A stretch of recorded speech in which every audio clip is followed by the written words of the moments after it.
ಈ ಪ್ರಪಂಚದಲ್ಲಿ ಅಂಥದ್ದು ಯಾವುದೂ ಇಲ್ಲ, ಎಲ್ಲ ಕಾಲಕ್ಕೂ ಇರುವಂಥದ್ದು.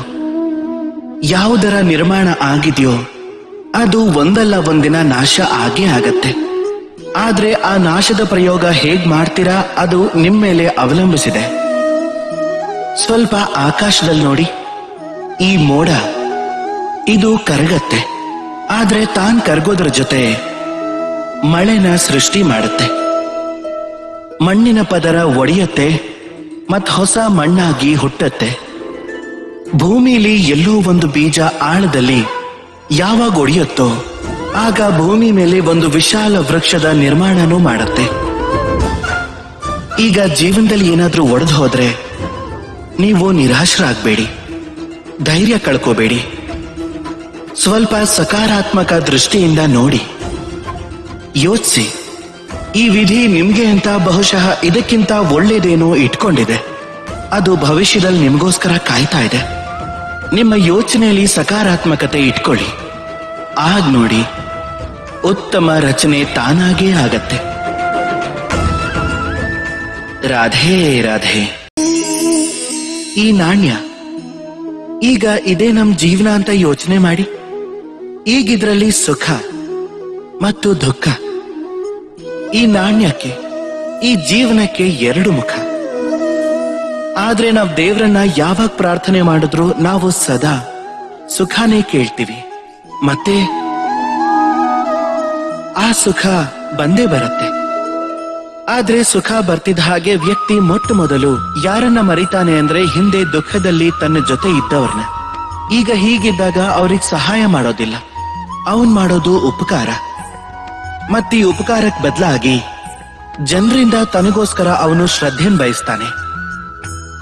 ಈ ಶ್ರದ್ಧೆ, ಈ ಭಾವನೆಯಿಂದಾಗಿ ಅವನು ತನ್ನನ್ನ ಅವರಿಗಿಂತ ಹೆಚ್ಚು ಶ್ರೇಷ್ಠ, ತನ್ನನ್ನ ಅವರಿಗಿಂತ ಭಿನ್ನ ಅನ್ಕೊಳ್ಳೋದಕ್ಕೆ ಶುರು ಮಾಡ್ಕೋತಾನೆ. ಹೀಗ್ ಬೇರೆ ಆಗೋ ಕಾರಣದಿಂದ ಅವನಲ್ಲಿ ಅಹಂಕಾರ ಹುಟ್ಟತ್ತೆ. ಆಗ ಅವನ ಪತನಕ್ಕೆ ಕಾರಣ ಇದೇ ಆಗತ್ತೆ. ಈಗಿದನ್ನ ಏನ್ ಮಾಡ್ಬೇಕು, ಏನ್ ಕೇಳ್ಕೋಬೇಕು ದೇವ್ರ ಹತ್ರ? ಈ ಪ್ರಶ್ನೆ ಹುಟ್ಟತ್ತೆ. ನೀವು ಸುಖನ ಕೇಳ್ಕೊಳ್ಳಿ, ಆದ್ರೆ ಎಷ್ಟು ಅಂದ್ರೆ ಅಹಂಕಾರ ಬರ್ದೇ ಇರೋಷ್ಟು. ಹಾಗೆ ದುಃಖ ಎಷ್ಟು ಅಂದ್ರೆ ನಂಬಿಕೆ ಹೋಗದೆ ಇರೋಷ್ಟು. ರಾಧೇ ರಾಧೆ. ಈ ಪ್ರಪಂಚದ ಅಂತ್ಯ ಮತ್ತು ವಿನಾಶದ ಪ್ರಾರಂಭ ಹೇಗಾಗತ್ತೆ? ಯಾವುದೋ ಯೋಗದಿಂದ, ಯಾವುದೋ ಭಯಾನಕ ರಾಕ್ಷಸ ಬರೋದ್ರಿಂದ, ಅಥವಾ ಪ್ರಕೃತಿಯ ಪ್ರಕೋಪದಿಂದ? ಇಲ್ಲ. ಈ ಪ್ರಪಂಚದ ವಿನಾಶದ ಪ್ರಾರಂಭ ಆಗೋದು ನಾನು ಅನ್ನೋದ್ರಿಂದ. ಇದು ನಾನು, ಅದು ನೀನು. ಇದನ್ನ ನಾನ್ ಮಾಡಿದ್ದು, ಅದನ್ನ ನೀನ್ ಮಾಡಿದ್ದು, ಇದು ನಂದು, ಅದು ನಿಂದು, ಹೀಗೆ ಏನೇನೋ. ಈ ಭಾವನೆ ಯಾವಾಗ ಮನ್ಸಲ್ ಮನೆ ಮಾಡತ್ತೋ ಮೊದಲನೇದಾಗಿ ಮನೆ ಒಡೆಯತ್ತೆ, ಆಮೇಲೆ ಬೀದಿ, ಆಮೇಲೆ ಪ್ರಾಂತ್ಯ, ಅದಾದ್ಮೇಲೆ ದೇಶ, ಮತ್ತೆ ಕೊನೆಯಲ್ಲಿ ಈ ಸಮಸ್ತ ಪ್ರಪಂಚ ಒಡೆದು ಹೋಗತ್ತೆ. ಮತ್ತೀ ಒಡೆಯೋ ಕೆಲಸ ಎಲ್ಲೋ ಒಂದ್ ಕಡೆ ಮನಸ್ಸಿಗೆ ನೋವುಂಟು ಮಾಡುತ್ತೆ. ಹೀಗಾದಾಗ ನಾವ್ ಏನ್ ಮಾಡ್ಬೇಕು? ಈ ನಾಶದಿಂದ ಹೇಗೆ ರಕ್ಷಣೆ ಮಾಡಬೇಕು? ಈ ವಿನಾಶದಿಂದ ಹೇಗೆ ದೂರ ಹೋಗೋದು? ಇದಕ್ಕುತ್ತರ ಒಂದೇ, ಕರುಣೆ.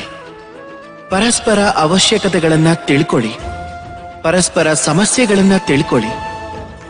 ದುಃಖದಲ್ಲಿ ಒಬ್ರಿಗೊಬ್ರು ಜೊತೆಯಾಗಿ, ಒಬ್ಬರ ಸುಖದಲ್ಲೊಬ್ರು ಭಾಗಿಯಾಗಿ, ಕೊನೆಯಲ್ಲಿ ಯಾವಾಗ ಈ ನಾನು ಅನ್ನೋದು ನಾವು ಅನ್ನೋದಕ್ಕೆ ಬದಲಾಗತ್ತೋ ಆಗ ಈ ವಿನಾಶ ತಾನಾಗೆ ದೂರ ಆಗ್ತಾ ಹೋಗುತ್ತೆ. ನಾವು ಅನ್ನೋದ್ರಲ್ಲಿ ವಿಶ್ವಾಸ ಇಟ್ಕೊಳ್ಳಿ. ಮತ್ ನನ್ ಜೊತೆ ಪ್ರೀತಿಯಿಂದ ಹೇಳಿ, ರಾಧೇ ರಾಧೆ. ನೀವಿಂಥ ತುಂಬಾ ಜನರನ್ನ ನೋಡಿರ್ತೀರ. ಅವರು ಪ್ರಪಂಚನೇ ಬಿಟ್ಟಿರೋ ಅಂಥವ್ರು, ತಮ್ಮ ಮನೆ ಮಠ ಎಲ್ಲ ಸಂಬಂಧಗಳನ್ನ ಬಿಟ್ಟಿರೋರು. ಅವರು ಕೇವಲ ದೇವರನ್ನ ಹುಡ್ಕೊಂಡು ಹೊರಟಿರ್ತಾರೆ. ಧ್ಯಾನ ಮಾಡ್ತಾ ಸೇವೆಯ ಕಡೆಗೆ. ಅದೇನೇ ಆದ್ರೂ ಅವರಿಗೆಲ್ಲೂ ದೇವರು ಸಿಗ್ಲೇ ಇಲ್ಲ. ಬದಲಿಗೆ ಅವರ ದುಃಖ ಇನ್ನೂ ಹೆಚ್ಚಾಯ್ತು. ಹೀಗ್ಯಾಕಾಗತ್ತೆ? ಒಂದು ತುಂಬಾ ಮುಖ್ಯವಾದ ವಿಷಯನ ನೆನ್ಪಿಟ್ಕೊಳ್ಳಿ. ಈಶ್ವರನೇ ಆನಂದ. ಧ್ಯಾನದ ಅರ್ಥ ಅಂದ್ರೆ ಮನ್ಸಲ್ಲಿ ಈ ಆನಂದನ ಎಚ್ಚರಿಸೋದು, ಮತ್ತೆ ಸೇವೆಯ ಅರ್ಥ ಅಂದ್ರೆ ಈ ಆನಂದನ ಎಲ್ರಿಗೂ ಹಂಚೋದು. ಈಗ ನೀವು ಮನ್ಸಲ್ಲಿ ಈ ಆನಂದನ ಎಚ್ಚರಿಸಿದ್ರೆ ಮತ್ತದನ್ನು ಎಲ್ರಿಗೂ ಹಂಚಿದ್ರೆ ಆಗ ಈಶ್ವರನ ರೂಪದಲ್ಲಿ ಆನಂದ ನಿಮಗೆ ಖಂಡಿತ ಸಿಗತ್ತೆ. ರಾಧೇ ರಾಧೇ.